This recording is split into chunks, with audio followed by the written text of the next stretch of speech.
ఒక భక్తుడు పూజ చేద్దామని కూర్చున్నాడు. అతనికి ఒక సందేహం వచ్చింది. ఈశ్వరుణ్ణి ఎట్లా అడగడం మొదలుపెట్టాడు. స్వామి, నేనేమో పూజ చేద్దామని కూర్చున్నా, అయినా ఏదో తప్పు చేసినట్లుందనిపించిందయ్యా.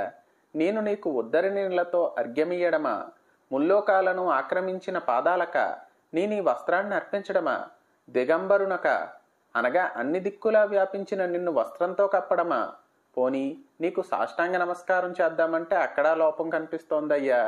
ఒకవైపు తిరిగి నమస్కరిస్తే మరొక వైపున కాళ్లను చూపించినట్లవుతుంది. ఏ దిక్కున నీవు లేవు. ఏవో పువ్వులతో పూజ చేద్దామంటే సర్వాంతర్యామిని ఎట్లా పూజించేది? ఎక్కడో ఒక్కచోటే ఉండవు. ఏదైనా ఫలానాది అడుగుదామంటే నేను అడగబోయేది ఇంతకు ముందు నీకు తెలియదని అనడం వంటిదే. నా ప్రార్థన నీ అనంత శక్తిని శంకించినట్లే.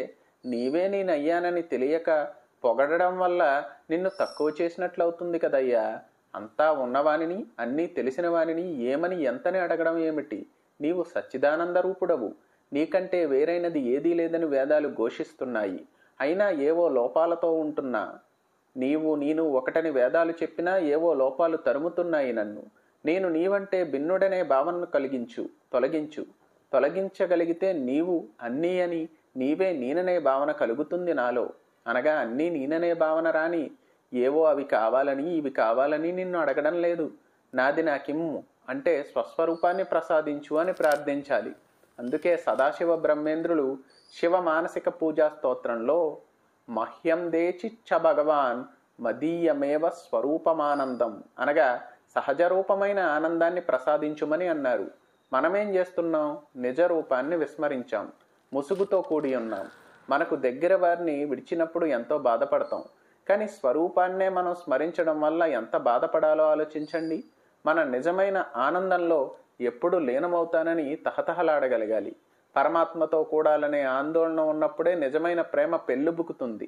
అట్టి ప్రేమనే భక్తి అని అంటారు. దీనికై పూజ, ఆలయాల సందర్శనం మొట్టమొదట సాగాలి.